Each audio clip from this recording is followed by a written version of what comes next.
Toi et tes dieux, vous vous trompez. Je suis le maître de mon destin. J'ai façonné le cours de ma vie et ma mort. Moi. Ni toi, ni les dieux. Moi. C'était mon idée de venir ici pour mourir. On savait que les fans de Nine Inch Nails étaient plutôt, voilà, c'était des gros fragiles. On savait que le fan de Metallica était très sensible. Hein, ouais, un peu sensible. Ouais. Voilà, ouais, une grosse foufoune, quoi. Mais le fan d'Anthrax... il est, voilà, quoi.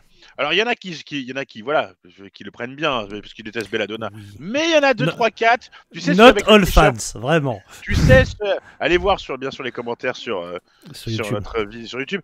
Mais il y en a, tu sens, tu sais, c'est celui, tu sais, c'est le grand mec main stage avec le t-shirt Hellfest Crew, Hellfest Club, tout, en full Hellfest, tu sais. Ouais. Tu sens que lui... Celui qui a mis 3 plaques dans le merch Hellfest, ouais, je le vois bien. Voilà, tu sais que lui... Il est pas content de la vidéo qu'on a fait sur Anthrax. Tu sais, c'est le même mec qui nous a grondé pendant qu'on se foutait de la gueule de je sais plus quel groupe au Hellfest, pendant Scorpion ou je sais plus quoi. C'est pendant Scorpion, ouais. Pendant Scorpion, tu sais, il était pas content. C'est le même mec. C'est les mêmes mecs, tu vois. On les a repérés. Alors voilà, tu dis du mal tu sais, du métal parce que eux ils avaient 20 ans en effet quand ils écoutent Anthrax. Alors on s'en fout parce que l'album, en plus qu'on a chroniqué est un album récent. Mais tu faut pas toucher au bébé, hein, t'as vu? Et les mecs le précisent. Hein. Il dit, vous savez pas de quoi vous parlez, vous avez vraiment une bande de... Il nous a traité de gros lards, je crois, en plus. Attends, parce que j'ai pas vu ça, c'est où? Ah, tu l'as pas vu? Ah, bah, y en a, bah, va voir Attends, j'y suis, j'en ai un déjà. Les gens... YX, c'est que du prout, c'est vrai. Donc, voilà. On doit parler des générations. Voilà, je pense pas trop, 15 minutes, je pense qu'il veut dire génération YX. Bon. Ouais. 15 minutes de vidéo pour parler de la pluie et du beau temps. Ils auraient pu faire ça au téléphone quand même, c'est vrai. Ouais, mais c'est ce qu'on fait. C'est ce qu'on fait. Ça s'appelle un appel, c'est une communication en fait. Connard. C'est une purge cette vidéo. Oui, c'est vrai. Les mecs te comprennent rien. Anthrax et crache dessus, mais fermez-la. Oula, il est vexé. Ah oui, mais c'est une purge parce que on a mis du Anthrax et qu'on parle d'Anthrax. Mais c'est j'ai pas vu. Vous allez passer en revue tous les groupes des années 80 que vous détestez. C'est quoi le but? Bah, c'est ça. C'est passer en revue tous les groupes des années 80 qu'on déteste. Mais oui, que de la haine là-dedans, que de la merde, d'accord? Ah, t'as pas su, il nous a traité de gros. Il y en a, on est gros. Bon, toi, t'es gros, ça, j'avoue. Moi, attends. Tu crois cela? Alors, c'est la vérité. Pour toi. Alors, franchement, aucun respect pour un tel groupe. Vous me faites honte.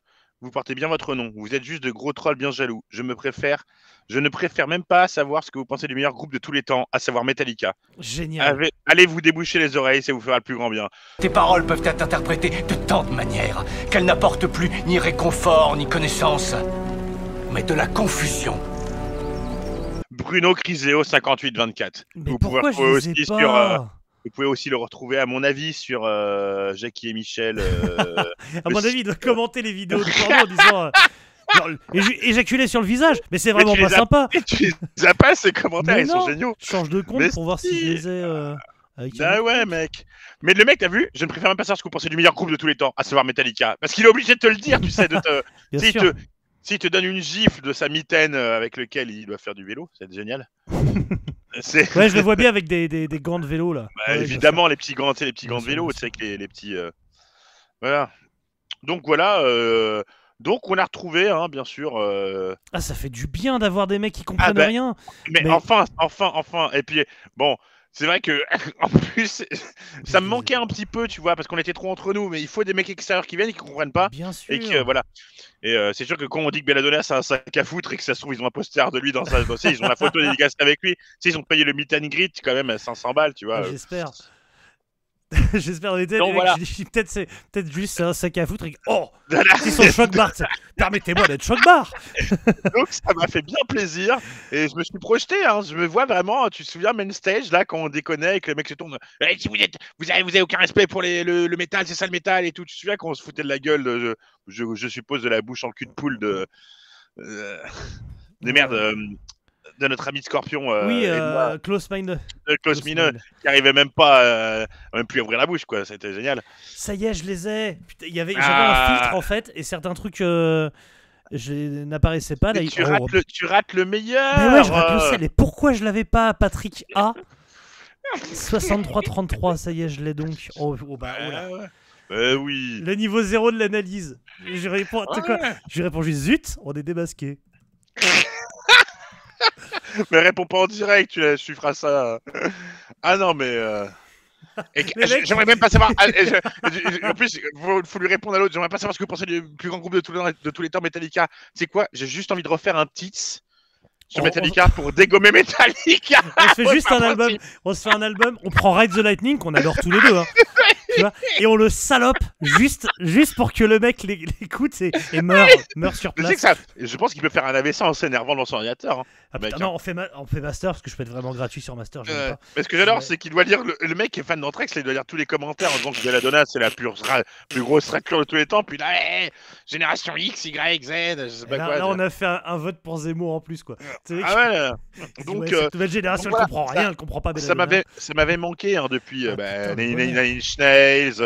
Il y avait quoi d'autre? On s'était fait insulter, mais Nine Inch Nails c'était bien. C'était particulièrement à Galoche. La fragilité. À Galoche, la fragilité. Mais il faut savoir qu'Anthrax, voilà, c'est aussi trash, parce que pour que les fans d'Anthrax le prennent comme ça, enfin, le fan d'Anthrax, voilà, le trash, c'est pas dedans, quoi. On est vraiment. Non, mais il doit y avoir du die-hard qui se planque sous des rochers trash des années 80, comme ça. On va les débusquer à l'épuisette, on va les faire vriller. Ah, mais mec, tu sais que je vais à l'écrevisse tous les étés maintenant. Ah, bah, moi, ça me gêne pas. Remonte ton pantalon. Je mets une petite croquette de Frolic là dans un panier, puis ils viennent et ça mord. On va choper du boomer fan de trash des années 80. Et un Frolic, ça ressemble à l'anus de Belladonna, tu vois. Il y a un trou. Mais quel troll, tu n'as jamais vu son anus, tu n'en sais rien. Non. Tes prétendues prophéties sont dangereuses.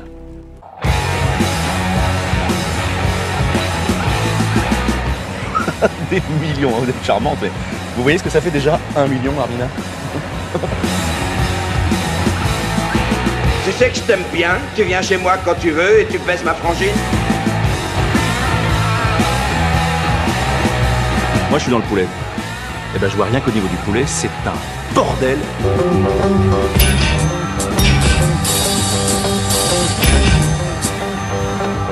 J'ai marché parmi les profondeurs de la mort.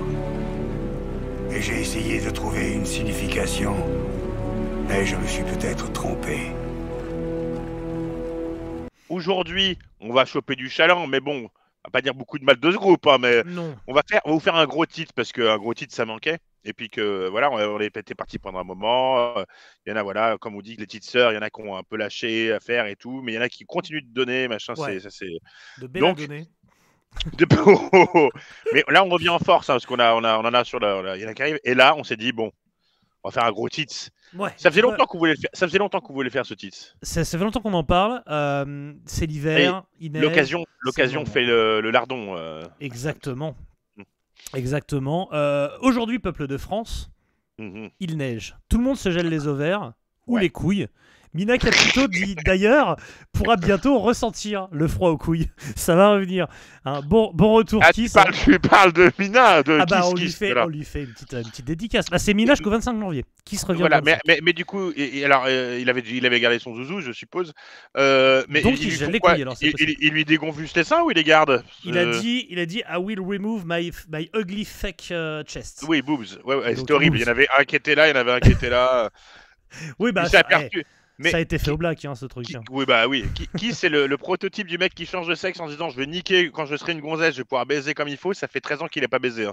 Donc, je suppose qu'il s'est dit bon, foutu pour foutu, je reviens vers. Moi, ce que j'ai beaucoup aimé, parce qu'il y a une vidéo, faut savoir. Alors, Life of Agony, gros fan, évidemment. Gros respect, qui veut changer de sexe, chacun fait bien ce qu'il veut. Tu t'es fait offrir. Offrir, non, tu t'es fait offert. Je me suis fait offert. Tu t'es fait offert. River Unsred. Tu t'es fait offrir. Tu t'es offrendu, quoi. Je me suis offrendu, River Unsred. Quelqu'un t'a offert le vinyle que tu cherchais à la convention. Ça, c'est ouf. J'ouvre ma battelette, j'ai pas compris. Ça, c'est dingue, ça. Et je vois River Unsred, je comprends pas, je bloque complètement. Et après, en fait, dans le carton, tu sais, j'ai cherché s'il y avait un mot ou quoi. Et en fait, le mec avait écrit à même le carton. Donc Antoine, je pense qu'il écoute Tids, donc j'embrasse. Il avait marqué à même le carton, voilà. J'ai vu ta vidéo, ça m'a fait penser. Incroyable. Donc, ouais, trop bien. Incroyable. Écoute, moi j'aurais une demande dans cette vidéo, on verra bien si ça fonctionne. Il faut, on sait jamais.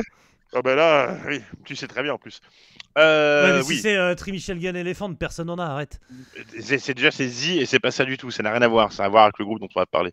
Très bien. Ah oui, bon, on va voir. Bon, ils sont trouvables, les Grands Magus, mais vas-y, tu feras ta demande. Donc, Ah bah tu viens de le dire, espèce de con. Ouais. bah, T'as dit c'est le nom ti- du groupe. mais c'est le C'était titre un de la vidéo, de toute secret. façon. J'avoue, c'est pas du tout un secret. T'as fait quand même une blague qui est très drôle. Parce qu'il faut savoir un truc, c'est que donc, je disais Kiss / Mina Caputo.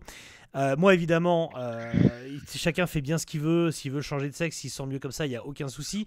C'était couru d'avance que son problème, il n'était pas là. Preuve en est d'ailleurs, elle a dit récemment dans une vidéo de 9 minutes sur ses réseaux sociaux que je vous conseille si vous voulez, je sais pas, cringer, parce qu'il n'y a pas d'autre mot, qu'elle a donc guéri son problème de genre. Alors Ah que oui. non, Pépère, tu t'es juste trompé de problème. C'est pas ça ton problème, Mais- tu en as d'autres.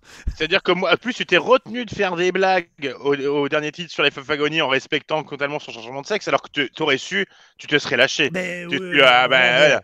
Ah bah oui. Et la meilleure blague, c'est toi qui l'as fait, parce qu'en fait, c'est bon. Donc, c'est ce qu'on appelle un transsexuel pas vraiment déconstruit, parce que c'est un gros Trumpiste hyper rétrograde et complètement complotiste, hein, la Mina / Et tu as fait une blague que j'ai trouvée exceptionnelle.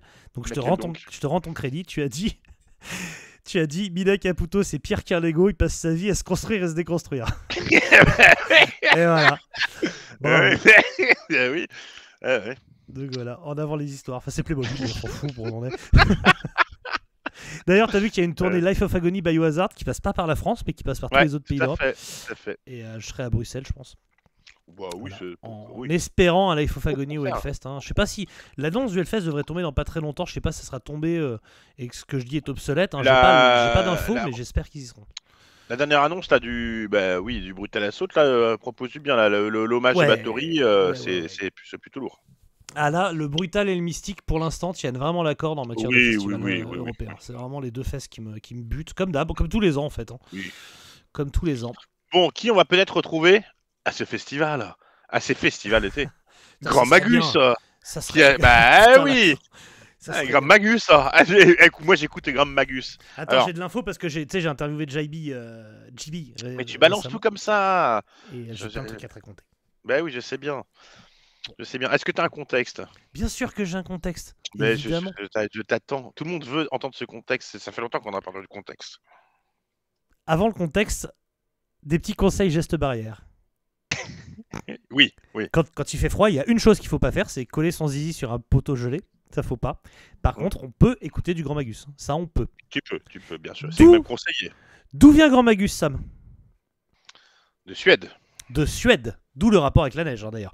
Mhm. Ils viennent très exactement d'un petit village nommé Stockholm, donc loin de la capitale suédoise Göteborg. Ah, en matière de musique, c'est la capitale.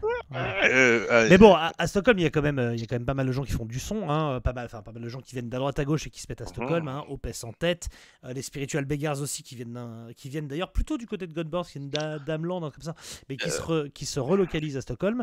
Et J.B. Christopherson est, le temps de 2 albums, le chanteur de Spiritual Beggars, donc sur les albums On Il Fire l'a fait. et Il l'a fait. Demons. Et on Petit peut punch déjà avec dire... lui est énorme. On peut déjà dire que nous, on est gros fans de Spiritual Beggars de cette période et de la période Spice. Merde, je suis revenu. Ça a coupé. Ouais, c'est pas grave. Je suis là. Non, je disais, parce que tu avais commencé par les gestes, la sécurité, quoi. Mhm. Mais il y a des gestes de sécurité quand tu écoutes Grand Magus. On l'a rappelé là récemment sur les derniers posts avec Hippo, parce que on a mis Hippolyte qui devrait être là ce soir, mais finalement, il doit être là. Finalement, il doit être au bar. Non, mais il m'a dit qu'il finissait, qu'il arrivait, mais il n'est toujours pas là. Donc les gestes de sécurité à faire quand vous écoutez du Grand Magus, c'est surtout, et je Très ne parle pas important. d'expérience, je parle par exemple, ne jamais cuisiner en même temps. Non. C'est l'accident, c'est imparable, hein, c'est inéluctable. Dès le premier refrain, Silver Rings to Steel ou Triumph and Power ou je peux t'en citer tellement. Normalement, si tu cuis, tu es en train de faire, ton bras se lève et t'envoies tout ton plat sur le plafond. Ça m'est arrivé. C'est véridique, ça m'est vraiment arrivé. Donc voilà, ne cuisinez surtout pas en écoutant du Grand Magus ou alors avec des personnes à côté de vous. Quoi. N'écoutez pas de Grand Magus pendant des relations sexuelles. Voilà, c'est un truc à ce que votre partenaire, quel que soit son sexe et sa position, finisse avec la tête écrasée dans le mur et que vous soyez triomphant à porter sa peau sur vos épaules, quoi. Exactement. Donc, Exactement. très très dangereux. Donc notre intervenant Hippolyte se dégonfle totalement, donc il ne sera pas là. Ce n'est pas un vrai guerrier, voilà, c'est une merde. C'est une merde. Je l'embrasse très fort, mais c'est une merde, voilà. Il est fatigué. Donc le bon JB, il a Grand Magus et en parallèle Spiritual Beggars. Nous, moi je le découvre un peu avec les deux en même temps finalement. Mais Spiritual Beggars, comme on va pas en parler là, on peut dire un mot. En effet, sur les deux albums sur lesquels il est, On Fire et notamment Demons, qui est un album. Je sais pas s'il est décrié, parce que déjà Spiritual Beggars, c'est quand même une carrière assez confidentielle. Mais il y a un côté gros hard rock à la Deep Purple qui sort, on va dire, de la vibe complètement très Deep Purple. Hein. C'est un hommage à Deep Purple. C'est clair. Et donc beaucoup de gens disent ouais, c'est moins ma cam ou quoi que ce soit. Je le considère comme parfait de la première à la dernière note. C'est un très grand album. Incroyable. J.B. Christopherson dessus est exceptionnel, il est impérial. Il y a des refrains, enfin il y a tout. Cet album, il y a tout dedans. Demon, c'est un monument du hard rock en fait. Mais du hard rock, je parle vraiment comme on parlait de Deep Purple. C'est un monument du hard rock moderne, quoi. C'est impeccable, cet album est vraiment impérial. Il défonce tout. Voilà. Il y a avec Spice qu'on en parlait tout à l'heure, il y a Ad Astra, mais on parlait pas la Ouais, Mantra Swift, il y en a plein de cool. Il y en a plein. Mais Spiritual Beggars, tout est cool d'ailleurs, la plupart des albums sont vraiment cool. Ouais, jusqu'à au départ de JB en fait et les nouvelles moutures quoi. Retourne to Zero. Oh, mais les nouvelles moutures, je les aime bien aussi. Hein. Ouais, moi, je suis pas fan. Sunrise to Sundown est très bien aussi avec Papadopoulos, je crois, je sais pas comment il s'appelle ce chanteur. Très bien. Mais la période JB et notamment Demon, c'est exceptionnel. C'est la Ligue des Champions, c'est la Champions League. Et donc en parallèle, il a Grand Magus qui signe dès son premier album sur Rise Above Records. Voilà, on va pas faire tout un pamphlet sur Rise Above Records, mais à ce moment-là, c'est le label, ça fait partie des labels, mais c'est notamment lui qui redonne un second souffle au stoner au début des années 2000. Donc il y a beaucoup de groupes de stoner rock et de doom, et donc ils sont immédiatement affiliés à cette scène, ils vont s'en défendre, bon, comme en gros tous les mecs qui font un truc un peu stoner s'en défendent toujours. Mais JB, ça a vraiment jamais été sa cam, simplement comme il fait une espèce de heavy blues avec sa grosse voix. C'est purement du heavy, le premier album est du heavy blues. C'est complètement ça. Avec un son d'ailleurs, le premier a un son un peu durail, je vous conseille pas forcément de commencer par celui-là. Alors, on en parlera, on va dire qu'il y a des périodes, il y a 3 périodes à Grand Magus. La première période est la période doom. On va dire un peu doom trad, mais vraiment doom. Heavy blues, heavy doom, voilà, heavy blues, et Manoa. Heavy blues, voilà. Mais sachant que le premier album de Grand Magus, moi j'ai toujours rêvé à ce qu'il joue ce premier album en entier. C'est du heavy blues et c'est un monument du genre. Hein. C'est vraiment, on est sur le monument du genre, quoi. On est avec sur ce que Kamchatka ou Firebird va faire par la suite, ce genre de truc, quoi. Mais c'est très chaud. Après, le son est assez âpre. Donc c'est pas, moi je conseille pas de commencer par celui-là. Tu finis ton intro et puis on commence. Après je pense que l'idée c'était, en gros ce qu'on va dire pour teaser un peu ce qui va se passer et vous donner une ligne directrice. Ils vont sortir 4 albums sur Rise Above Records, qui va durcir le ton à fur et à mesure, avant de signer chez Roadrunner, et va y avoir une promesse au moment de Roadrunner, un truc qui devait se passer, qui va pas se passer, et le groupe derrière va avoir une seconde carrière chez Nuclear Blast, une carrière de honnête charbonneur du haut de la Ligue 2. C'est-à-dire que ça sera jamais un grand groupe au niveau de la reconnaissance internationale, etc. Ça sera plus ça. Ça va devenir une sorte de Manowar Worship, mais en 100 fois meilleur que Manowar. Voilà, exactement. Voilà. Et je sais que les fans de Manowar sont pas prêts à l'entendre, pourtant c'est factuel. Pourtant c'est un fait voilà. Avéré. 10 albums de sortie, le dernier Sunraven est sorti cette année, et on va se les égrener tranquillement pour vous expliquer un peu notre parcours dans la carrière de Grand Magus. Donc on commence en 2001 avec le premier album de Heavy Blues, comme on le disait. Que je ressors, il est là. Que tu ressors. Voilà. Magnifique, toujours le first press, parce qu'on ne faut pas déconner, parce que Grand Magus, je ne déconne absolument pas. Premier album qui est pour moi un monument, donc c'est du Heavy Blues. Hein. Il y a même un monument, c'est le deuxième. Tu dis n'importe quoi. Il y a même l'enchaînement Lodbrok qui est un morceau, mais Black Hole et du blues. Ça commence d'ailleurs avec un solo de blues, c'est un slow blues, tout ce qui est plus slow blues, vous allez voir classique. Avec un gros son bien gras. Alors vous voyez, il y aura un point lors de Stills, c'est le physique de J.B. Christopherson qui a changé au fil des années. Voilà. Qui est passé de putain de beau gosse quand même. Attends, parce que j'ai des photos avec lui, tu verras. Alors là, ça a commencé là-dessus où il avait les cheveux, il avait les cheveux longs, il avait une barbe et une énorme. Alors vous le voyez pas sur la photo, parce qu'il avait là les grandes barbes, et juste après, il avait une énorme moustache à la Vercingétorix avec des tresses. Mais qu'elle est jusque là. Comme ça que je l'ai connu d'ailleurs au départ. Mais il avait les cheveux, il était très viking quoi. C'était, on peut pas faire plus viking que toi, tu meurs. Comme il sait. Donc voilà. Alors cet album avec je suppose Alors les pochettes de Grand druide, Magus sont... voilà, c'est mystique. Hein, on est sur du mysticisme. Voilà. Mais cet album-là. Alors moi, je l'adore, hein, je vous dis, j'adorais qu'il le joue en live en entier. C'était ma demande quand le Robert faisait encore des choses bien, sur des choses bien, mais plus pour moi, qui joue cet album-là. Alors, dessus, il y a Legion et Neverlearn qui sont incroyables, deux morceaux. Neverlearn, sur ces deux morceaux, les solos sont exceptionnels. Parce que s'il y a bien un truc qu'on va parler aussi pour Grand Magus le long de la vidéo, c'est que les solos sont ultra qualitatifs à chaque fois. JB ne déconne pas là-dessus. Parce que c'est un grand chanteur, mais c'est un grand guitariste. Voilà, aussi, il faut le préciser. Et à ce moment-là, tu sens, tu parles des solos, on peut parler des riffs, on sent une influence très 70s en fait. Évidemment, on pense à Black Sabbath, mais oui, pas totalement. Que. Ce qui va après être plus 80s ou fin 70, c'est-à-dire plus Judas Priest, on va dire, ou Manowar, qui sont ces deux groupes favoris, je pense, notamment Manowar. Mais là, à ce moment-là, c'est beaucoup plus 70s. C'est beaucoup plus la mode, d'ailleurs, à ce moment-là aussi. Tout à fait. Et moi, sur cet album, tu l'as pas cité, moi, c'est Wheels of Time que je trouve... Ah ben, mais de toute façon, je pourrais toutes les citer, un générateur, Gauntlet, Mountain of Power, excuse-moi, c'est pareil. Mais on est vraiment sur un album vraiment heavy blues avec un son ultra chaud. Il est vraiment épais. Il te prend, c'est pas des fast tempo, c'est vraiment des trucs très plombants. on est sur du mid tout le temps. Bah blues quoi. Bah t'as la présence de Fox donc à la basse. Et on n'a pas dit son groupe en fait, donc c'est un trio. Ça a toujours été un trio d'ailleurs. Ça a toujours été un trio avec Fox Skinner à la base tout le temps. Donc Fox Skinner qui était pas hyper connu à ce moment-là, mais qui, je crois, avait déjà joué avec Evilo dans le live. Non, c'est après. Donc non, c'est un nobody à ce moment-là. Et donc des batteurs qui ont bougé.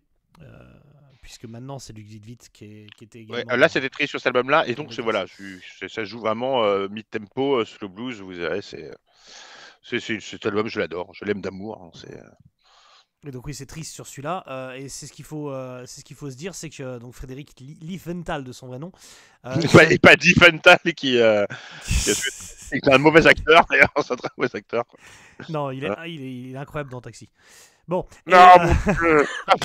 Et donc ouais, c'était un batteur beaucoup plus.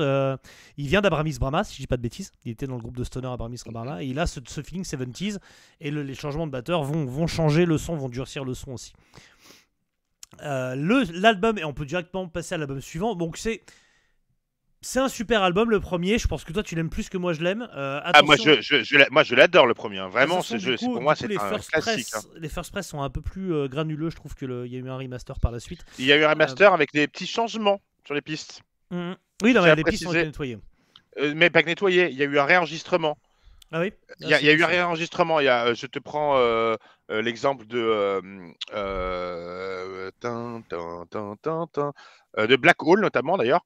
Sur le solo, moi je n'ai pas le même solo sur l'album que sur le remaster. Il y a des petits changements. Il y a une petite. Alors que moi je préfère la première version, franchement.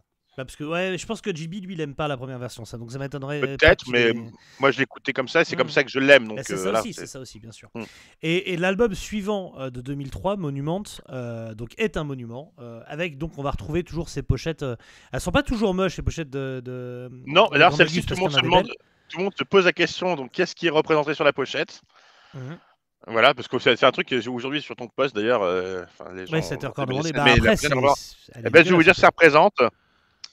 Mais je ne sais pas. Non, mais j'ai essayé de regarder. On dirait deux silhouettes qui font un peu des vagues, tu vois. C'est deux silhouettes de singes. De morts, de singes, mais on ne sait pas trop. Quoi. Mais c'est un monument. Voilà. Donc on va partir là-dessus.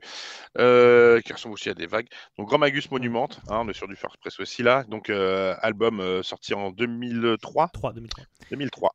Par Rise Above toujours. Voilà. Et donc là, même si on est dans la continuité du premier, déjà le son est beaucoup plus ample et il y a un vrai versant Doom. C'est-à-dire que le côté gros Doom arrive. C'est le plus Doom classique du genre. Très cathédrale, si on veut. Oui. On peut dire ça. Carrément, moi je découvre le groupe à ce moment-là avec cet album, un petit peu 2004 ou 2005 je pense, mais avant la sortie de Wolf Return, je découvre Monument à ce moment-là, qui fait partie, avec les 2 premiers Down, de groupes que j'écoute en boucle. Je passe des mois et des mois sur ces 3 albums, et je l'ai raconté sur Instagram récemment, mais notamment je bossais en restauration et je me souviens de faire des fins de service, tu sais, où je blastais les albums à fond. Oui, bah oui, parce que Et, l'histoire. Hein.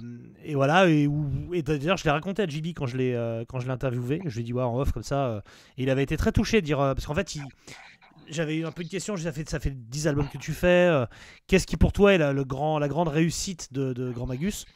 Et il avait dit bah c'est de toucher les gens, enfin que des gens qui soient touchés par notre musique, et donc je dis bah puisque tu parles de ça, moi c'est vrai que ta musique elle m'a accompagné à un certain moment, il avait été très touché, il dit ah je vais le dire aux autres, je vais appeler Fox et tout, on a senti que ça le touchait Mais pas mal. alors voilà, pour un petit aparté, J.B. Christopherson est quelqu'un d'adorable, mais vraiment adorable, hein, de très humain. Il a un côté, je trouve, un peu Lemmy de Motorhead dans l'attitude.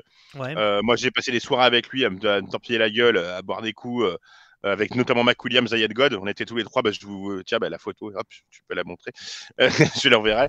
Je l'ai vu à plusieurs reprises, dans plusieurs périodes différentes de sa vie d'ailleurs. Il a toujours été adorable. Il se promène dans le public quand il est en festoche, il boit des binous. C'est un passionné de musique, donc tu discutes musique facilement avec lui. Donc, et il a un vrai amour, mais un vrai, hein, un vrai amour du hard rock, voilà, de tout ce qui est Motorhead. Il a un vrai amour de Manowar, ça on en parlera après. Mais pour le coup, nous on a tendance quelquefois à parler de métal total, ce qu'on avait mis en place, enfin notre expression, on parlait de métal total pour plein de groupes.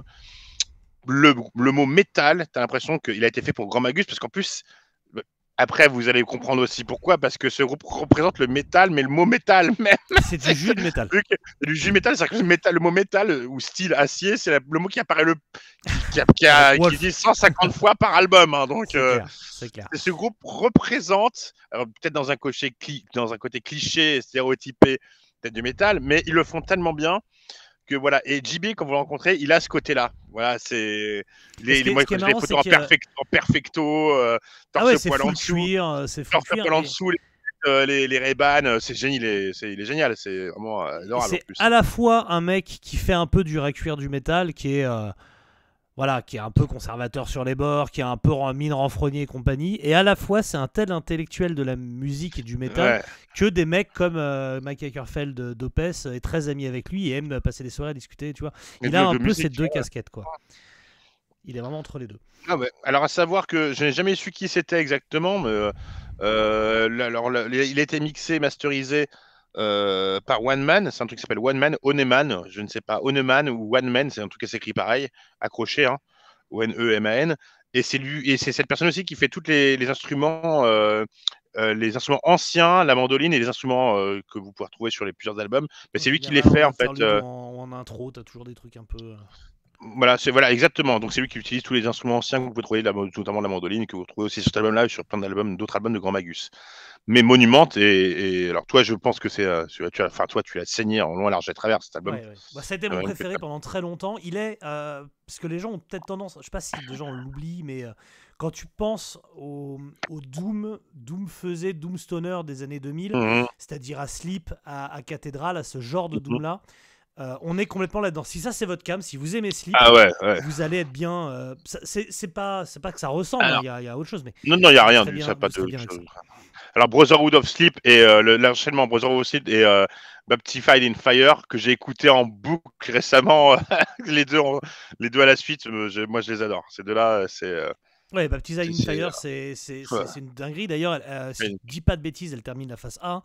Et elle finit par un son de pluie de cloche, qui est clairement un clin d'œil à Black Sabbath. Et Brotherhood of Sleep aussi est énorme. Hein, déjà, le titre est drôle. La confrérie des slibards. Et non, c'est un putain. Pour moi, c'est un 10 sur 10 de ce genre-là. Hein. C'est-à-dire que c'est différent. C'est pas mon album préféré de Grand Magus au final, parce que dans un autre style, il y a autre chose qui va complètement scier en deux. Mais c'est un album parfait de bout en bout. Et si vous êtes vraiment dans la cam stoner lourd. Si vous branlez sur Monolord, les gars, vous allez vous exploser le chibre sur Monument, quoi. Ah non, mais même la qualité du son, du solo, de tout. Enfin, ça n'a rien à voir. Tu retrouves, ces Racine Blues sont encore là. Ces Racine 70 voilà. sont encore là. En fait, c'est commence... Jimi Hendrix avec un énorme son, quoi. C'est ça. Ben, un peu, voilà, il y a un côté Son of Otis là-dedans, tu sais, parce que il y a ce côté Jimi Hendrix avec le gros son.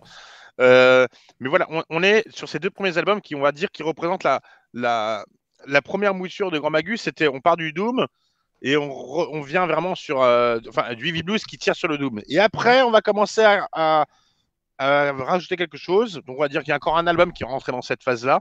C'est ça. Après, l'album suivant, Wolf Return, commence en fait à faire un pont avec un truc plus heavy, mais reste encore dans cette vibe très Doom, quand même. Alors, voilà, Wolf Return, qui est avec sa superbe pochette pour le coup, là, très très beau. J'ai encore le t-shirt, je pense, à la maison.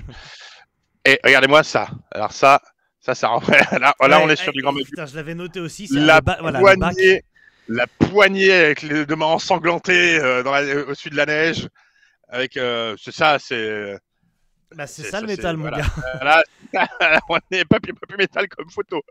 Et du coup, tu sens que les riffs se durcissent, qu'il y a du Judas Priest période, tu vois, 79, tu vois, pré-British Steel. T'as ce, tu vois, Exciter, ce genre de morceau, c'est ça, ou Take on the World, c'est ça que tu vas retrouver en moins épique, avec de moins gros refrains sur Wolf Return. Commence à avoir ce son-là, mais c'est toujours le batteur d'Abramis Brahma, donc Frédéric Di Fantal à la batterie. Donc lui garde ce tempo un peu blues, un peu mid-tempo, et il y a un peu de puissance qui se met dans les guitares. Donc il est un peu dans l'entre-deux. Il est dans l'entre-deux, et alors, à l'arrière de l'album de CLP, il y a 2 phrases qui sont écrites en dessous parce que, bizarrement, on va dire qu'on pourra dire par la suite que les textes ont l'impression que c'est généré de façon. Il y a un pattern Grand Magus où tu mets les mots. Clairement. Celui-ci, en fait, qui parle quand même de guerre et de légendes, c'est propre à Grand Magus aussi parce qu'ils le font sur plein d'albums, notamment le dernier de légendes nordiques et. Du Ragnarok, de tout ça. Il y a 2 phrases qui sont en dessous. Il y a une phrase d'Aldous Huxley et Bertrand Russell. Il cite les 2. Donc tu sens qu'il y a quand même un côté philosophique derrière. Ça parle de combat, bien sûr, mais on est sur le côté, tu vois, on est sur le côté du Viking, mais qui réfléchit après avoir tué, quoi. Tu vois, mais il va lâcher la rampe sur l'imagerie par la suite. Il va être full cliché, mais pour l'instant, cet album a une écriture particulièrement riche qu'on peut retrouver sur. Alors il y a deux énormes bangers sur cet album, hein, deux bangers absolus. Il y en a plusieurs, Kingslayer, Kingslayer et Wolf Return, c'est des bangers, voilà. C'est des bangers absolus. Voilà, c'est des morceaux. Alors il y a aussi un lien que tu peux faire avec eux, avec Candlemas et Entomb, parce que en fait, Grand Magus, quand ils étaient en Suède, bon alors ils ont jamais vraiment tourné ensemble, mais ils ont tourné avec Candlemas, je semble. Mais il me semble qu'il y a eu un échange de titres où ils reprennent un titre de Grand Magus et Grand Magus reprend un titre de Candlemas d'ailleurs. Et je crois que ce que reprend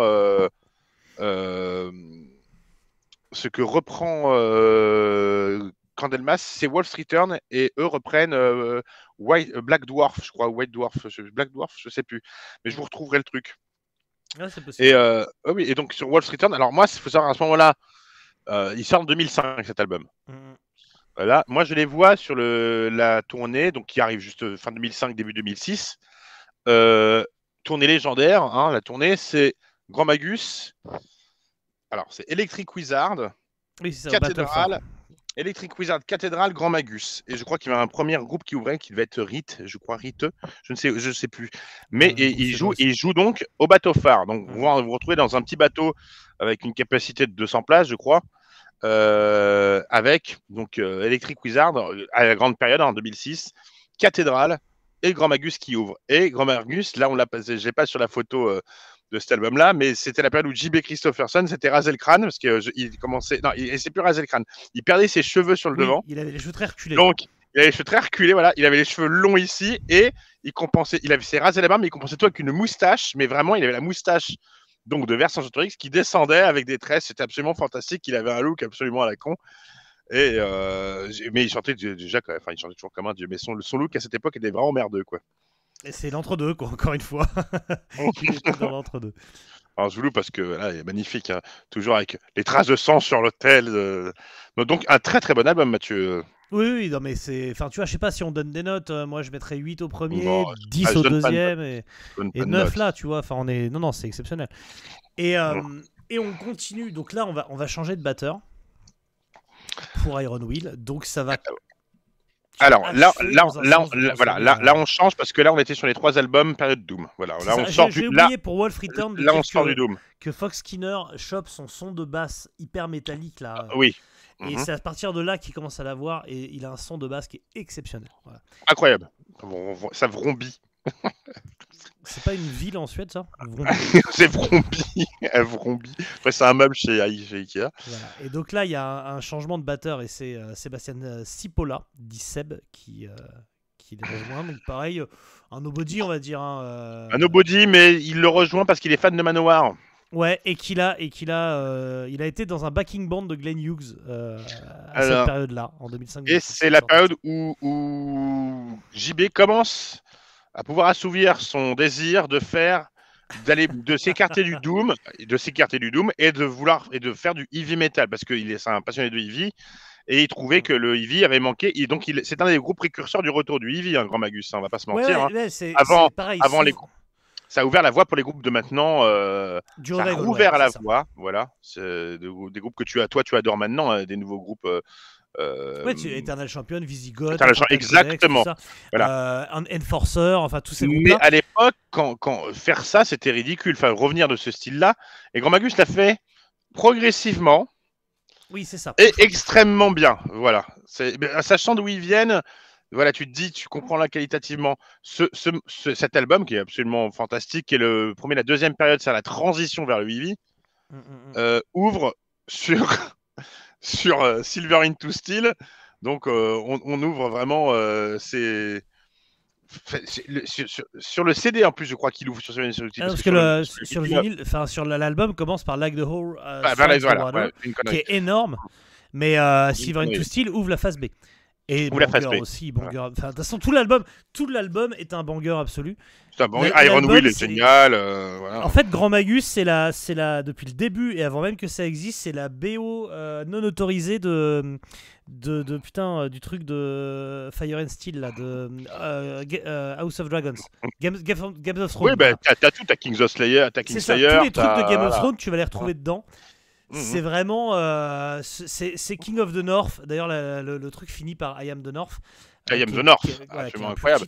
Celle de Silver, enfin tout cet album, c'est encore une fois 10 sur 10. Pochette d'Adam Burke qui est exceptionnelle. Exceptionnel, génial. Une sorte de loup.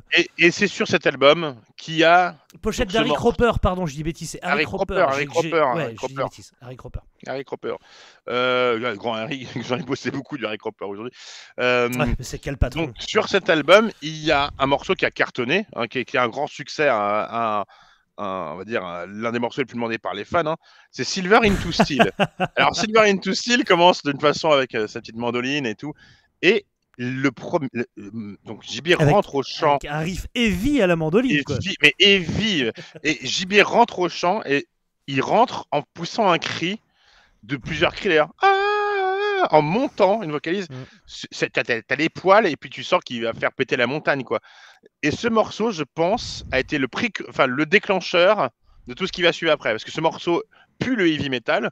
C'est du heavy metal brut. Le refrain, c'est quand même Silver into Steel, donc je transforme l'argent en acier. Il n'y a pas plus con. Ça raconte des trucs, une bataille épique. Et ça a tellement marché, le refrain, tout, c'est tellement que c'est devenu une base, c'est devenu un moule pour ce qui va arriver après. Voilà. C'est du post-Manowar mieux fait, quoi. Et alors que je sais bien que Manowar, on a parlé la dernière fois, je trouve que je peux en écouter. Non, mais bien sûr. Et cette voix, sa voix marche tellement bien, son riff marche tellement bien, ses solos, tu sens qu'il y a un amour du blues quand même derrière, un amour du heavy metal. C'est fait avec passion. C'est de la cuisine à l'ancienne. C'est la cuisine des mousquetaires, si tu veux. C'est la cuisine roborative, mais fait avec amour. Il y a un côté régressif là-dedans, tu vois. En fait, ce que c'est, parce que aujourd'hui, la musique, et c'est pas un mal, c'est comme ça, elle va sur d'autres versants, très portée vers l'émotionnel, vers ce que les gens ressentent, etc. Grand Magus, c'est de la musique à grosses couilles. C'est de la musique de grosses couilles poilues qui sentent le fennec. C'est comme ça, c'est pas grave, il en faut. Voilà. C'est ce que Manowar veut faire, sauf que Manowar a confondu avoir de l'assurance, ce qu'a Grand Magus, avec avoir de la prétention. Et Grand Magus se la bien pète joué. pas. Ouais. Grand Magus, il sait qu'il a des grosses couilles, il les pose sur la table, et point barre. Tu vois, Manowar, ils veulent te montrer que c'est le plus rapide à la base, que c'est machin, que c'est les plus que tu veux. Et les fans de Manowar, ils sont pour beaucoup fucked up à cause de ça. C'est qu'ils sont tellement embrigadés dans leur délire viriliste stupide qu'ils oublient que tu peux juste suinter Avoir la du fun. testostérone, c'est pas un Ah oui. problème. Mais sans casser les couilles à tout le monde. Hein. Et la C'est différence ça aussi, avoir de Mathieu, l'assurance, tu vois. la différence aussi, Mathieu, c'est que tu sais d'où il vient. Nous, tu sais d'où vient Grand Magus. Moi, j'ai suivi depuis le tout début. On est passé du Heavy Blues avec. J'ai senti la transition venir. Iron Will, la première fois que je l'ai écouté, je l'ai chroniqué d'ailleurs pour VS à l'époque, pour VS Webzine. Et la première fois que je l'ai écouté, c'est tellement différent de ce qui était avant. C'était parti sur le Heavy. Et moi, le Heavy, j'aime pas trop ça à la base. Ouais. Moi, je suis pas fan de ça, le Heavy. Toi, t'es Non, fan. mais ils y sont Mais cet allés. Mais, ouais, album-là, mais pas à l'époque. À l'époque, j'aime pas. Mais je l'ai accroché cet album-là. C'est ça. Ils ont réussi à me faire moi aimer du Heavy. C'est un truc que tu vois. Bah, moi, ils m'ont mis au Heavy aussi, hein, vraiment. Grand Magus, ça a été vraiment formateur pour moi là-dessus. Et comme tu dis, la transition, elle s'est faite tranquillement, sans brusquer, et avec des morceaux qui sont imparables en fait. Oui. Et du coup, tu peux que t'incliner en fait, simplement. Donc Et- là, c'est le chaînon manquant en fait. Voilà, cet album est au milieu de cette transition et c'est lui qui va amorcer ça d'une certaine façon parce que il y a encore des morceaux un peu plus bruts, un peu très, il y a des trucs martial, un peu doom et tout, mais il y a vraiment ce virage heavy, un gros virage heavy, mais extrêmement bien fait. Voilà. Là, c'est une transition un peu plus réussie que celle de Mina Caputo. On va pas se mentir. Surtout quand on parle de garder ses couilles. Et putain, on est vraiment des beaufs, j'adore ça. Et- Ah bah non, mais bon, on peut y aller. Ah non, non, Ah, mais, vraiment. non, mais les gens qui sachent, et les gens qui sachent pas, on vous embrasse, allez écouter Anthrax. Et donc, la transition est complète avec Hammer of the North en 2010, qui est vraiment l'album pivot à tous les niveaux. C'est-à-dire que c'est l'album full heavy. C'est une nouvelle table de la loi du heavy. C'est-à-dire que, pour moi, lorsque sort Holy Diver en 83 de Dio, et pour beaucoup de gens d'ailleurs, je crois que c'est Joey DeMaio qui dit que celui c'est la bible heavy metal pour lui. Cet album, il est imparablement heavy, c'est une cathédrale du heavy metal quoi. Et il y en a d'autres, hein. Je prends celui-là, il y en a Power Slave de Maiden, etc. Dans les années 2010, alors que balbutie ce revival, Hammer of the North, c'est le phare. C'est le heavy, phare. C'est le phare, c'est la force. Imaginez un phare glaive. et c'est deux couilles qui envoient un rayon lumineux. T'as deux énormes baloches qui envoient un rayon lumineux et tu vas vers le phare. Tu Quoi. suis les baloches et à l'odeur des couilles, tu viens te lever dans les poils. C'est vraiment Hammer of the North, c'est ça quoi. Faut savoir un truc, c'est qu'on parle depuis tout à l'heure on dit qu'il y a une influence, le virage Ivy et Manoir, mais il y a aussi un énorme amour pour Ronnie James Dio. Ah bah oui. Et pour Judas, n'oublions pas Judas. Et pour Judas Priest. Tu parlais Exactement. du cri de Silver into Steel. Tu le sens vraiment, et tu es d'ailleurs dans Triumph and Power qu'on verra après. Il y a bah carrément un hommage à Dio, hein, mais il y a vraiment cet amour-là du heavy metal, quoi, du vrai. Je peux pas le montrer, Hammer of the North. Parce que c'est le seul que je n'ai pas en vinyle. Donc voilà, tu me disais à chaque fois que tu me dis c'est lequel qui te manque, Ouais, c'est Hammer of the North. Et alors ça c'est un pur truc de la con de collectionniste aigu, alors que j'ai pas ça d'habitude de collectionniste aigu, mais c'est pas vrai parce que c'est des albums que j'écoute beaucoup. Mais je les ai tous en first press, donc j'ai toujours voulu attendre de le trouver en first press à un prix valable. Et c'est pas arrivé. J'aurais dû le reprendre en repress depuis le temps. Je ne l'ai pas fait, je suis un peu con. Donc c'est le seul qui me manque, c'est Hammer of the North. Donc je peux pas malheureusement pas vous le montrer, mais ouais, ça m'empêche pas d'en parler. Bon, pour moi c'est, tu vois, on disait sur le revival heavy, c'est un phare de couilles dans la nuit, ça on le dit. Oui, c'est et à ce moment-là, donc le groupe signe chez Roadrunner. Il est chez Roadrunner. Voilà. Et il y a 2010. J.B. Christopherson, on en a parlé plus longuement que ce qu'il y a dans l'interview de Rockard, même si il y a l'essentiel dans l'interview. À ce moment-là, il veut passer musicien pro, lui et ses autres membres, donc Seb et Fox Skinner. Et il y a un gros truc sur la table. Il va chez Roadrunner parce qu'il y a un gros deal sur la table. En plus de cette belle sortie, c'est une première partie mondiale en ouverture d'un énorme groupe. Et cette tournée se fait pas. Ce deal, cette promesse n'est pas tenue. Il n'a pas voulu me dire pourquoi, il n'a pas voulu me dire quel groupe. Moi, je pense que c'est un groupe qui a splitté ou qui voilà. Et du coup, j'ai deux théories parce qu'il y avait deux groupes chez Roadrunner. Je pense que c'est Amon Amarth. Alors, peut-être, mais il est retourné par la suite avec Amon Amarth. Et à ce moment-là, en 2010, je veux pas dire de bêtises, mais je crois qu'Amon Amarth, qui commence à grossir, sont plus gros que Grand Magus, c'est pas non plus largement, un Cador. Mais c'est pas le Cador que c'est aujourd'hui, quoi. Ouais. Et moi, ma théorie chez Roadrunner, c'est qu'il y avait Heaven and Hell, donc Black Sabbath avec Dio, et il y avait Typo Negative, deux groupes qui, pour des raisons de décès, dans ces années-là, ont arrêté. Voilà, donc je suppose que c'est un des deux groupes.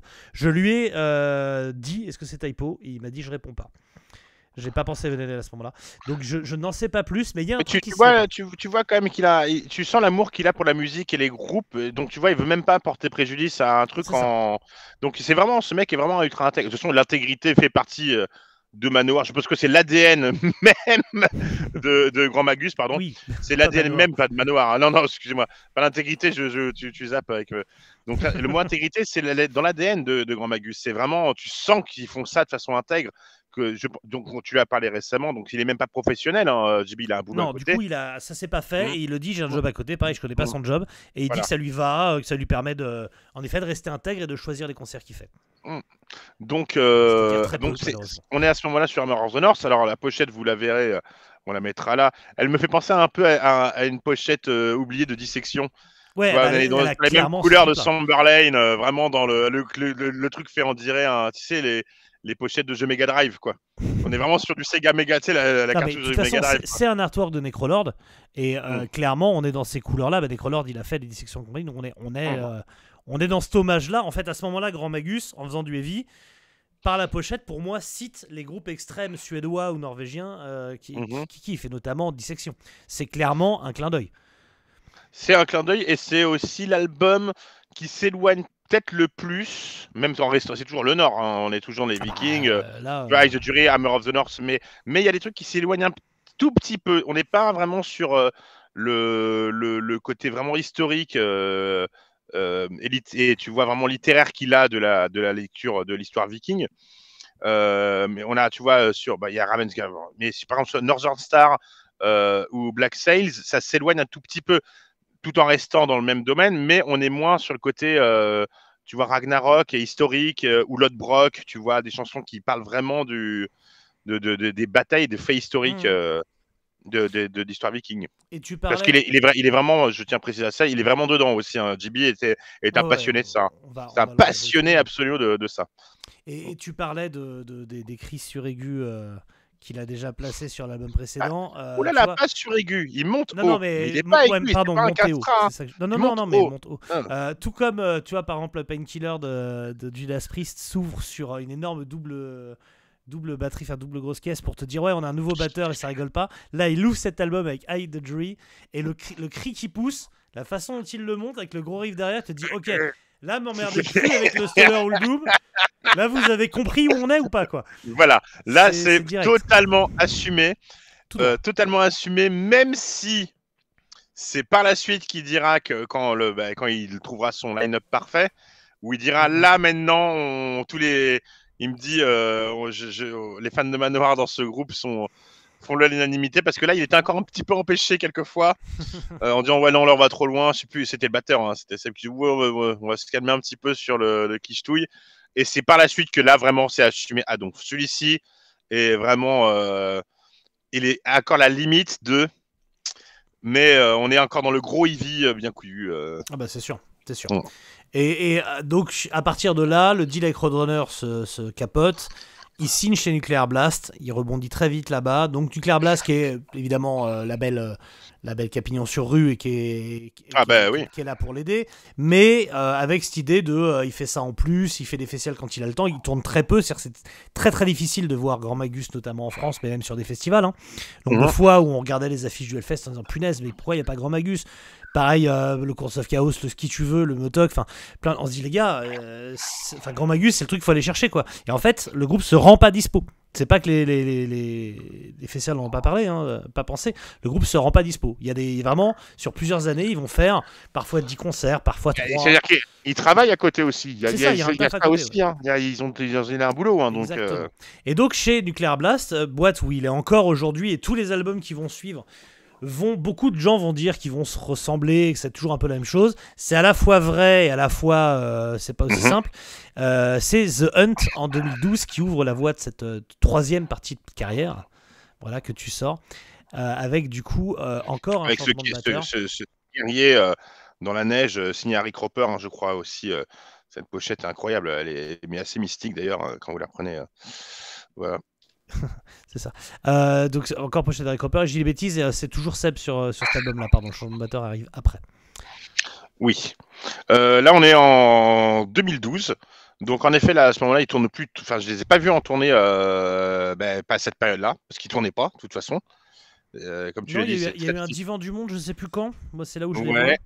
Mais je sais plus quand c'est. Là, on est sur du JB qui s'est complètement transformé en dieu du Ivy, quoi, en star du Ivy. C'est la période-là où il s'est rasé le crâne. Il a les lunettes vissées. On est pareil, le période Demons de Spiritual Beggars. Les lunettes Ray-Ban Aviator. Souvent torse-poil sous le perfecto, le futal en cuir, dans les ranjos, enfin dans les bottes en cuir ouvertes. Il a abandonné un peu ce côté justement viking avec la moustache, et les cheveux, les tresses dans les barbes, et les bijoux. Il a un swag absolu. Et absolument, il est beau gosse. Hein, il commence un peu à se muscler. Il commence un peu il s'entretient bien, quoi. Donc il est assez musclé et tout. Mais il a ce côté. Je pense que c'est ce à quoi aurait voulu ressembler Rob Alford. Il avait eu cette tête d'anglais dégueulasse. Cette tête de chibre, hein, on peut le dire. C'est pour moi, je pense que c'est la représentation ultime du Ivy. C'est-à-dire que si Rob Alford devait se projeter, il se projetterait dans le corps de J.B. Christopherson à ce moment-là. Voilà, parce qu'il y reprend vraiment. Voilà, on est sur le Ivy Metal Cuir, mais voilà, il le représente parfaitement. Alors, tu avais dit un côté à la Lemmy, en fait, à la Lemmy de. Oui, il a vraiment ce côté Lemmy à ce moment-là. Puis c'est ce charisme et tout qu'il a. Alors, The Hunt, pareil. Alors là, il commence à se faire plaisir aussi avec les solos. Parce que les solos, dans les albums d'avant, ils avaient toujours un côté très bluesy. Ils restaient dans le blues. Il y avait sur les 3 premiers albums, mais jusqu'au 4e, il y avait un côté métal après sur Monument et jusqu'à Iron Will. Où Iron Will, il y avait des très beaux solos, mais qui restent. Là, il commence à se lâcher sur The Hunt, sur les solos vraiment heavy. Je tiens à préciser. Très qualitatif. Hein. Ouais. Très qualitatif. Pour un power trio, c'est très impressionnant. Ouais, et sur scène, grâce au fait Fox Skinner qui a un gros son, finalement à la Lemmy encore, on va en revenir, qui riff pas mal, ça lui permet lui de taper ses gros solos avec des grosses pauses sur scène. Moi je les vois en 2012 et 2014 au Divan du Monde. Et donc ouais, sur scène c'est un régal absolu. Là, en plus, t'as Valhalla Rising, The Hunt, le morceau Sword of the Ocean, le refrain de Sword of the Ocean. Bref. Donc voilà, évidemment, ça tue. Ça tue absolument. Moi, je reste bien scotché à Hammer of the North comme un album complet, mais cet album est génial. Voilà. Alors, c'est un album aussi qui a fait rentrer une nouvelle fanbase. Celui-ci, hein, je parle The Hunt. Ouais. Même pas celui d'avant Iron Will. Iron Will avait amorcé le truc. Mais cet album-là est tellement assumé que ça a fait venir. T'oublies Hammer au milieu. Oui, Hammer of the. Oui, voilà. Oui, je l'ai parce que je l'ai pas. Oui, c'était Hammer, voilà, qui a fait l'amorce. Mais cet album-là a fait venir quand même pas mal de nouveaux fans parce que le côté Ivy était très assumé. Je sais que si Hippo avait été là, il t'aurait dit que c'était avec celui-ci. Je pense avec qui il a commencé. Voilà, il y a une accroche. Et c'est vrai que quand ils ont dû remonter la discographie, ils ont dit oula. Alors nous, on a vu l'autre progression et ils l'ont vu à sens inverse.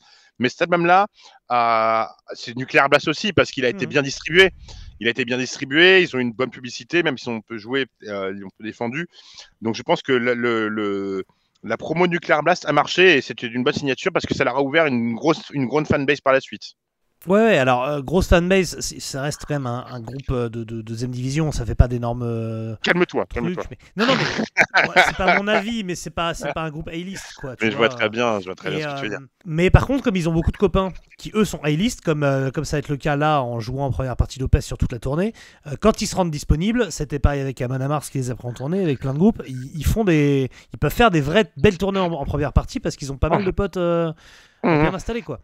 Et surtout qu'ils sont très respectés, que les gens ont ils ont un gros respect pour J.B. Christopherson. Hein. Je te dis, il y a plein de groupes grand qui ont marché, qui sont professionnels et qui tournent énormément, qui doivent beaucoup de choses à Grand Magus. Donc en fait, ils retournent l'ascenseur, en fait, simplement.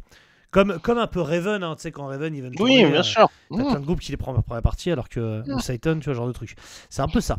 Et donc, l'album d'après, en 2014, c'est Triumph and Power. Moi, je me souviens à ce moment-là que beaucoup de fans que je connais de la première heure lâchent complètement. Avaient déjà commencé à lâcher, mais lâchent complètement. Ils avaient là, se disent que c'est trop pour eux, c'est trop. Parce que faut se choper un style versus style, par exemple, tu vois. Alors, là, on est sur de la pochette. En plus, la pochette magnifique. On est sur l'album Ivy Clichetouille, peut-être. Mais il y a du tube, il y a du gros tube dessus. C'est que ça, c'est que du gros tube. Alors, moi, je vous lis juste ce qui a marqué sur l'étiquette que j'avais surligné, parce que ça m'a toujours fait marrer, j'ai pensé les garder. Héroïque, heavy metal, true to its roots, which took us straight from hell. On est vraiment sur le heavy metal roots, et là, c'est vraiment embrasser vraiment les racines du heavy metal. Donc forcément, je pense qu'il y en a qui ont dû lâcher en disant non mais là. Est-ce que tu as senti un peu l'autocollant? Parce qu'il sent les grosses couilles. Hein. Et là, enfin, il a été fait sur la forme de la couille de J.B. Christopherson. C'était moulé à même la couille. Moulé à même la couille. Comme les bons AOC, comme les bons fromages. Thermo-moulé sur les couilles. Moulé à la louche sur les couilles, parce qu'il faut une grosse louche pour mettre les couilles de J.B. Là, comme tu dis, on a du style. Alors là, c'est là où ça commence les paroles, où tu te dis c'est écrit avec un moteur de recherche. Enfin, il y a avec des mots clés quoi. Style. Alors on est sur du style versus style, qui est peut-être le refrain le plus con du monde, mais qui marche pour moi. Je suis désolé, mais style versus style, style. Il y a un côté Judas Priest dans ce morceau. Alors là, ça déroule. Triumph and Power. Alors, comme son nom l'indique, hein, on est vraiment. Ça ment pas sur la marchandise quoi. Mais tu peux tous les faire. Hein. The Hammer Will Bite aussi, un refrain de fou. The Hammer Will Bite, refrain dingue. Et là, il y a vraiment un côté Ronnie James Dio hein, sur Triumph and Power. Ouais. Dominator, je pense que c'est des vrais hommages à Ronnie James Dio. Hein. Tu le sens vraiment. Il y a des power chords sur cet album. C'est un scandale. Mais c'est ça le truc. C'est bonheur. Le truc avec Grand Magus, c'est la cavalcade. Hein. C'est du épique cavalcade. Mais ce truc avec Grand Magus, ça peut paraître très con. Ils vont te poster un morceau. Tu vas dire, mais non, mais c'est trop con, style versus style et tout. 5 minutes après, tu commences à fredonner style versus style. 10 minutes après, tu es dans ta caisse et tu connais déjà tout le morceau par cœur. Parce que ce qui est bien avec Grand Magus, c'est que tu arrives le morceau, tu le connais en 5 minutes. Je les écoute 3-4 fois. Et après, ça te sort plus du crâne. C'est un enfer. Et c'est un. Il te bouffe la moelle. Alors oui, ça peut paraître très con. Pour le dernier album, c'est pareil. Quand Skybound il sort en solo, t'es là. Pareil. Tu dis oh franchement un peu dommage et tout. Mais au bout de 3 écoutes, t'es à bloc et quand tu le réécoutes dans l'album, t'es en slip. Enfin, tu vois, c'est toujours comme ça. C'est exactement ça. Et moi, je connaissais le morceau 5 minutes après. Alors je me chantais dans la cuisine. C'est un scandale comme il est facile. Sauf que c'est génial. C'est un rapprochement. C'est comme moi, je mets la place des gens qui ont grandi avec Motorhead. Au bout de 3-4 albums de Motorhead, au bout du 10e album de Motorhead, tu fais mais putain, c'est tout le temps la même chose, ils ont juste changé le son. Mais oui, et c'est pareil, tu réécoutes, tu te mets Inferno, tu te mets Killers, après sur Kiss of Death, mais tu les connais les morceaux au bout de 5 minutes et tu sais ouais c'est facile et tout, mais t'es comme ça, tu dis putain mais quel groupe quoi, t'as envie de. Tu dis l'album est pas ouf mais il y a Sucker dessus et Sucker c'est toujours pareil, tu peux voir. Et à force, au début je me dis c'est ça le problème de Grand Magus, c'est qu'il y a toujours un ou deux morceaux dessus qui sont imparables et tu dis il me le faut. En fait après tu réécoutes les morceaux, l'album entier, tu te dis mais en fait c'est mortel. En fait c'est un petit plaisir coupable que moi je n'ai pas souvent parce que j'écoute pas de Ivy très très con quoi, j'écoute pas la musique comme toi j'allais dire, tu sais Ivy Load des machins. Et du coup moi c'est vraiment ma friandise quoi. À chaque fois c'est bas du front peut-être, mais c'est tellement bien joué et bien chanté. Non mais j'adore cette pochette. C'est fait avec amour. Comme je dis, quand c'est fait avec amour, tu le sens. Tu sens que c'est fait avec amour. C'est ce que je te disais, c'est que tu sens de l'assurance, mais pas de la prétention, et c'est un bonheur. Exactement, c'est tout C'est à ça. fait ça. Et donc ça, en fait, on peut dire ça pour tous les albums. On va dérouler presque, parce que Wolf God, j'ai un peu plus à dire, mais Sword Song, c'est pareil. Alors Sword Song est toujours sur un Nuclear Blast, hein, avec cet aigle qui tient une épée, hein, style bien sûr. On a des grosses couilles. Alors là-dessus, moi cet album-là quand il est sorti, je me suis dit, bon peut-être on va s'arrêter Grand Magus, hein, si tout va être toujours la même chose et tout. Et j'entends Bound for Battle. Et je pète un câble. Alors Bound for Battle, c'est peut-être le plus Manowar des morceaux. Ah ouais. qu'ils ont fait. C'est un morceau fédérateur que tu as envie de chanter. Alors, ça serait aussi le truc de Grand Magus, c'est que c'est un karaoké géant, Grand Magus en concert. Hein. Attends, là, tu parles de Bound for Battle, la chanson d'avant, 49 Round, le refrain c'est Viking Metal. Non, alors celui-là c'est le plus. Alors, en effet, c'est le plus Manowar. Parce que c'est le plus. Par contre, il s'appelle pas Forged in Iron, hein, Mathieu, il s'appelle Forged in Iron. Crown in Steel. Crown in Steel. Bien sûr, bien sûr. Il y a du style. De toute façon, c'est Wolf ou Steel. Steel of Wolf. Toujours.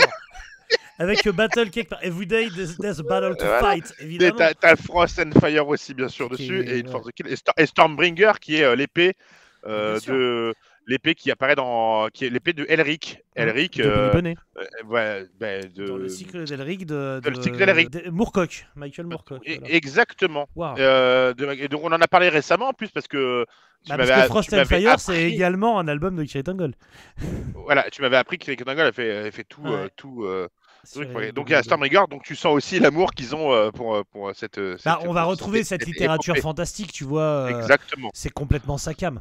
Et on en reparlera pour Beowulf. Moi, je vous conseille, hein, franchement. Alors, en effet, Forged in Iron, Chrono Steel, c'est le plus con de tous. C'est du manoir-like avec ce refrain totalement débile. Il s'appelle comment l'album? Il s'appelle Sword Song. C'est des chansons pour tirer le glaive au clair. Exactement. C'est littéralement ça.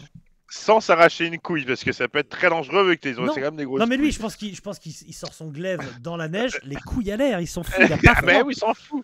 Ouais. Et on est sur donc le morceau. Je vous conseille d'écouter le morceau Bound for Battle parce que moi je le surkiffe. Le solo exceptionnel. Il a une voix. Aussi entre parenthèses Black Dog of Brocéliande. Mais oui, entre parenthèses Black Dog of Brocéliande. Mais il a une voix sur ce morceau. Phénoménal. Mais il est incroyable. Pour moi, c'est franchement, c'est le fils de Rob Halford, quoi. On est vraiment sur. Mais en plus, il a ce côté chaud dans la voix. Il a une voix sur le morceau. Cette chaleur blues qui est restée malgré tout. Et donc voilà. Et faut qu'on avance parce qu'on va se branler sur tous les albums sinon. Là, le petit recul, à mon sens, dans la carrière de Grand Magus, c'est Wolf God. Je dis pas que c'est nul. Pourquoi ? C'est pas le cas. Non. Ça marche moins, il y a moins de refrains. Non, je suis pas d'accord. Je suis pas d'accord. Je t'arrête tout de suite. Le morceau Whole Clad in Gold, qui est le morceau sur le Valhalla, machin truc, c'est la porte du Valhalla qui s'ouvre. Whole Clad in Gold, c'est le morceau absolu. J'ai dit, c'est le morceau quand ils le joueront en live où je porterai Mathieu David comme ça, comme le singe tient Simba dans le Roi Lion. Je le porterai à même. Okay. Pour moi, le refrain de ce morceau me tue. Et le morceau Brother of the Storm commence en plus. Brother of the Storm, il est incroyable. Commence en hommage à Judas Priest avec cette batterie Motorhead Judas Priest, si tu veux, avec ce pattern de batterie avec les doubles. Non, mais je retire ce que j'ai dit. Le refrain est incroyable, bien sûr. Et To Live and Die in Solitude, pareil, c'est un classique. Il faut savoir que cet album-là n'a jamais pu être défendu en live parce que ça tombe pendant le Covid. Et il sort juste avant, mais en tout cas, la tournée est annulée. Juste avant, la tournée est annulée. Donc, on a nos billets, c'est annulé, ils ne peuvent pas venir.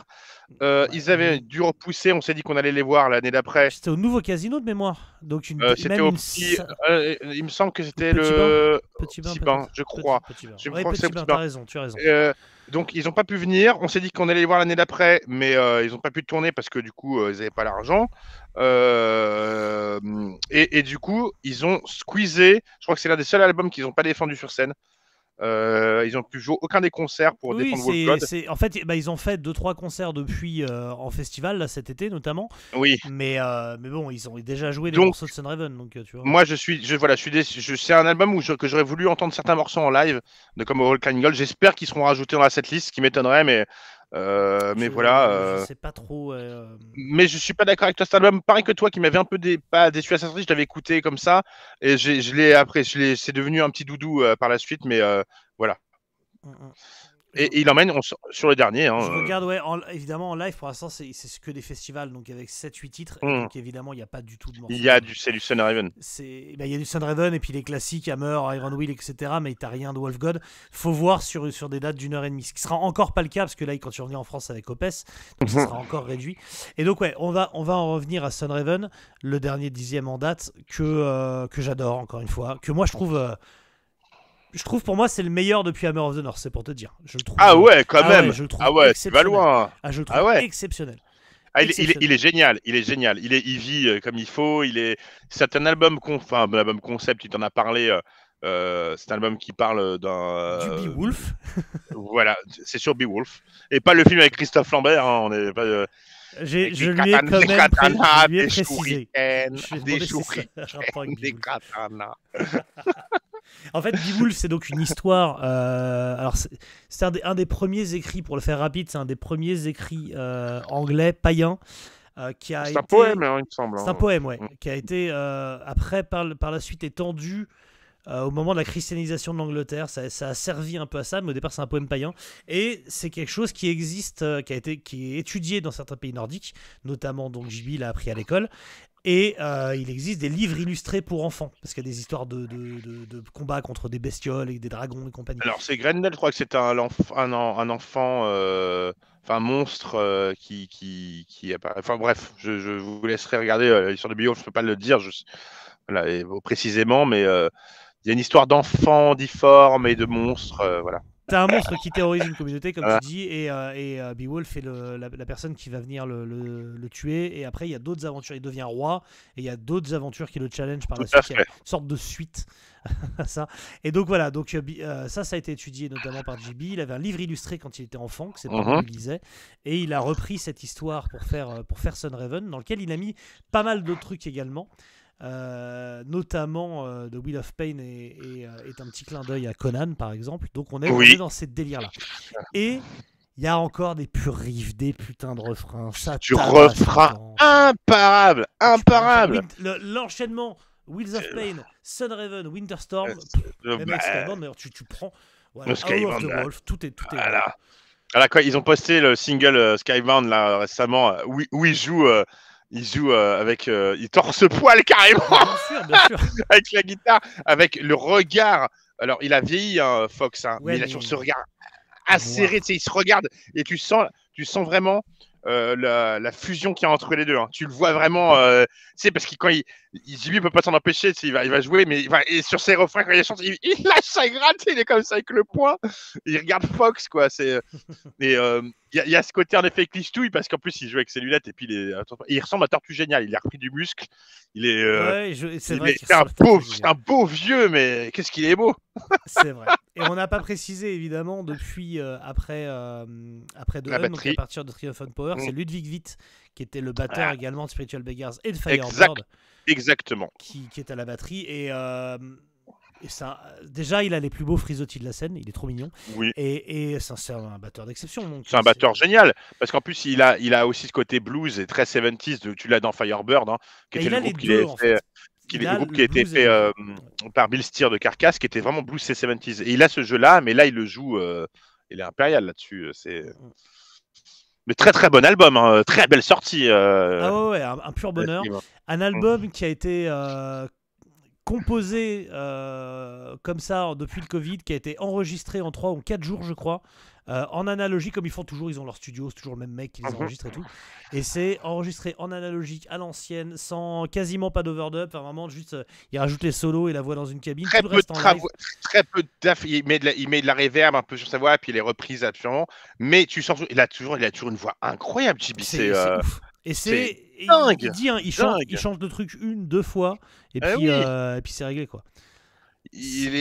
Alors toi qui as pu l'interviewer et lui parler, leur projet c'était bien, je crois que c'est faire un album tous les 2 ans ou... Ouais, alors, il dit que depuis le Covid il se prend pas la tête, donc ça a mis du temps parce que la vie la pute, hein, il pouvait pas tourner, il avait plein de trucs à faire et pendant le Covid il voulait vraiment s'occuper que chacun s'occupe des siens, mais il a envie de continuer. Je lui ai même posé la question pour Spiritual Beggars s'il serait chaud pour un concert événement.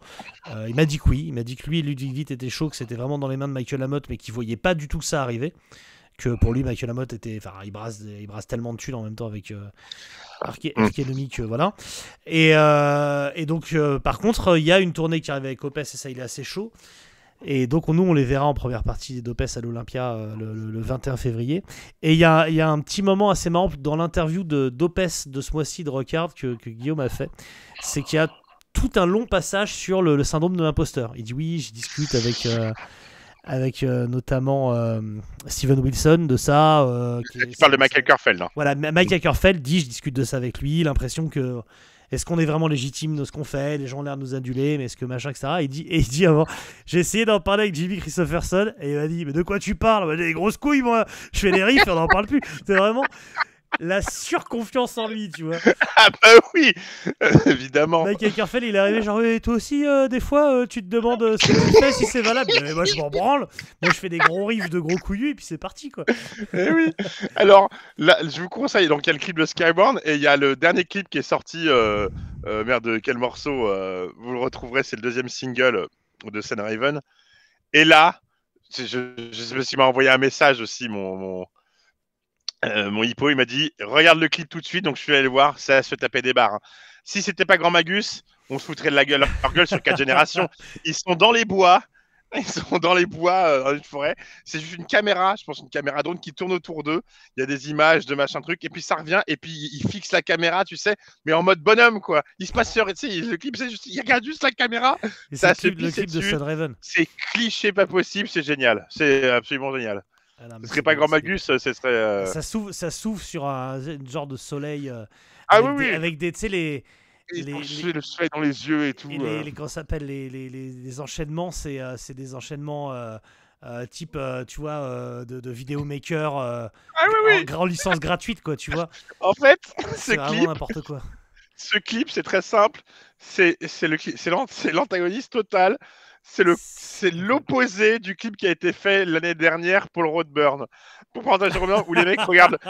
Je te jure que c'est vrai, c'est pareil, c'est tourné pareil. Je sais pas si vous avez vu cette vidéo de présentation du Roadburn l'année dernière qui est absolument honteuse, hein, où c'est des jeunes déconstruits qui regardent leurs pompes dans les lacs, mais tu sais, ils sont tous tristounes sur un espèce de vombrissement. Et ils sont tristes. C'est une façon de faire les choses, c'est artistique. Voilà, c'est une façon artistique. Et ben ça, ce clip est le contraire. Ah bah comme tu dis, c'est de l'assurance totale. Ah bah là, il y a quand même des plans où ils sont incrustés avec une espèce de gros crâne en bois derrière en mode Master of les lettres de l'univers, tu vois. Et ça. Il a son petit sourire derrière sa moustache de mec qui sait qu'il a des grosses couilles. C'est vraiment ça. Ses couilles réfléchissent le soleil. Bien sûr. D'ailleurs, le soleil au début du clip, c'est ses couilles en fait. C'est sa boule que Dieu illumine, quoi. C'est vraiment. J'imagine vraiment, moi, je me mets à la place du hiker suédois, du randonneur suédois dans les bois qui se promène l'après-midi avec sa femme, ils sortent et ils se retrouvent dans les bois avec 3 mecs en cuir sur un rocher en train de, fixe en train de regarder au loin. Je me dis mais ça c'est parfait quoi. Et entre la batterie et les couilles de JB, tout est par deux, tout est rond, tout est gros. Enfin, c'est vraiment ce gros putain. Ah ben c'est gros magnifique. Évidemment que c'est cliché, évidemment que c'est. Bien sûr que ça l'est. Mais c'est imparable. C'est ce que je veux. C'est ça que je veux dans la musique. C'est con, c'est assumé, c'est tout droit. Ça a des grosses couilles, c'est ça que je veux, quoi, putain. Voilà. C'est autre chose qu'Anthrax. Mais vous épargnez pas d'écouter les premiers, parce que même si c'est un autre style, moi c'est pareil, c'est une référence, ce premier album. Toi, Capu, il est assez coolos comme mec, hein. Il est adorable comme garçon. Ouais, il est pince sans rire, c'est pas un mec avec qui tu tapes des barres, mais il est vraiment. C'est ça le truc, il reste toujours sérieux. Alors moi, j'ai fait la teuf un soir avec lui, à me marrer après les concerts, notamment à Hellfest, on avait traîné ensemble avec Jim McWilliams, et en effet, il a ce côté où il dit des conneries, il fait des blagues, mais il reste toujours plus ou moins sérieux. Tu sais, dans son, tu sais, il a ce petit rictus. Tu sais, c'est comme si, je dis pas que, tu vois, c'est comme s'il sentait qu'on l'observait tout le temps et qu'il avait une espèce de posture, tu sais, il a ce côté vraiment Lémi. Hein. Il est vraiment, il a une espèce d'élégance de tout le temps, mais de posture. Bah, Et c'est un mec qui a de l'assurance, il sait qu'il Il a- pète la voilà. classe, il sait qu'il a des grosses couilles, et du coup, il est pas inquiet. Quand t'as des grosses couilles, c'est Valdemar Kita, le président du FCN de Nantes, qui dit ça. Il dit quand tu as un joli pénis, eh ben, tu as confiance en toi. Et je pense que JB, il sait qu'il a des bonnes grosses couilles, qui lui Voilà. remplissent bien le slip, et du coup, il est pas inquiet. Il a Ouais. pas peur qu'on lui baisse le pantalon, il a pas peur qu'on le surprenne en sortant de la douche. Il est là, il est présent. Voilà. Quoi. Exactement. Alors, je sais qu'on parle d'une période où on va nous dire machin truc. Bah, là, nous, en plus, on n'aime pas ça non plus. Tous les trucs de virilisme, machin truc. Mais lui, Non, c'est-à-dire que lui, c'est au-delà de ça. C'est pas, il est pas mais du lui, tout. il te dit pas ton non. sexe est petit et ridicule. Il dit Non. juste, moi j'ai ça, Voilà. je le mets là. Qu'est-ce que tu as proposé Voilà. Bah, Toi, tu proposes ce que tu veux et on fera Voilà. avec. Mais moi j'ai Voilà. ça. Moi j'ai mes grosses couilles. Voilà. Alors sur le podium, on a Claude Makélélé, on a Zouzou de Seko Fofana, et il y a un blanc. Il y a Et- quand même l'apport blanc, quoi. Il y a Après, je le vois bien avec une bite un peu joufflue, mais pas ouf. Juste des grosses couilles. Juste des bonnes poilues. C'est plein de poils avec une bonne odeur de yak. Tu vois. Ah putain, comme vous l'aurez compris avec les albums tous, je les ai tous sauf Hammer of the North. Hein. Non, mais faut faire quelque chose. En plus, il est à Et- 30 balles sur Discord. Non, non, Faut faire quelque chose. mais j'ai un amour inconditionnel pour ce groupe. Là, il me manque le dernier. Hein. J'ai un amour inconditionnel pour ce groupe. Je sais pas pourquoi, je sais pas l'expliquer. Enfin, si, on va essayer de l'expliquer, mais c'est facile. C'est des trucs normalement je passerais à côté. C'est des trucs que je trouverais ridicules dans plein d'autres groupes, mais pas avec Grand Magus. Eh oui. Il y a cette voix, ce jeu de gratte, ce son, cet amour, cette intégrité qui font que ça marche. Voilà, Des putains de patrons. du patron. Du patron. Voilà, c'est ce qu'on va dire et c'est ce qu'on a à dire sur Grand Magus. Je pense qu'on peut largement arrêter là. Donc, Bah, moi, j'aimerais bien que des gens, des nouveaux tipeurs ou des anciens tipeurs, s'ils veulent tiper, qui nous proposent des trucs plutôt cultes des années 80 à défoncer à la Anthrax pour énerver Patrick. Et Patrick, quand il va tomber sur le titre The Megadeth, Il va couiner. Je suis sûr qu'il y, oui, il y a des albums qui ont très mal vieilli, qui peuvent être très sympas. Soyez inventifs. On va bien se marrer, c'est le moment. Régalez-vous. Et puis voilà, comme ça, on va faire plaisir à Patrick, qui n'a pas compris qu'un truc qui commence par des proutes avec un générique de Kaamelott et marqué Troll in the Sky dans le titre, c'est de la gaudriole. Écoute, bisous Patrick. Si tu pourtant, veux. on a toujours... oui, bisous Patrick. Pourtant, on dit toujours des trucs assez sérieux. D'ailleurs, vu qu'il neige aujourd'hui et c'est assez verglacé, ce qui est prévu dans la nuit là sur toutes les routes parisiennes et les alentours jusqu'à Vendôme d'ailleurs, il prévoit nettoyer les routes, mais avec les deux grosses couilles de Jimmy Christopherson qui doit faire fondre la glace. C'est ça. On va le passer. Écoute, tu sais quoi, tu m'as motivé. Je vais sortir, je vais mettre des écouteurs, un morceau de Grand Magus dans les oreilles et je vais aller coller ma bite sur un poteau gelé, on va voir ce que ça donne. Vous faites des bisous. Faites ça aussi. Faites tout Si ça, neige, on se retrouve tous dehors le jour de la avec sortie la du petite titre gelée. à 21h et on se colle tous la bite sur un poteau et on voit si ça fait la une des journaux. Ou la pipette. Ou la pipette, pipette, oui. évidemment, Ou la nous pipette, n'excluons bien sûr. personne. Vous Mais pouvez vous évidemment. ventouser la pipette sur les poteaux. Et vous aurez les lèvres gercées. Allez. Opération Ventouse. Allez, on y va. Ventouse à Vendôme, c'est un hashtag utilisable sur Twitter, Blue Sky et compagnie. Vive la France, vive la République et Vive Grand le Magus. Et Vive Grand Magus et vive JB. Bien sûr. Power of the North. Bye tout le monde. Coupé! David, tu étais formidable. Plus viking que toi, tu meurs. Super! Tu es sûr que j'étais crédible?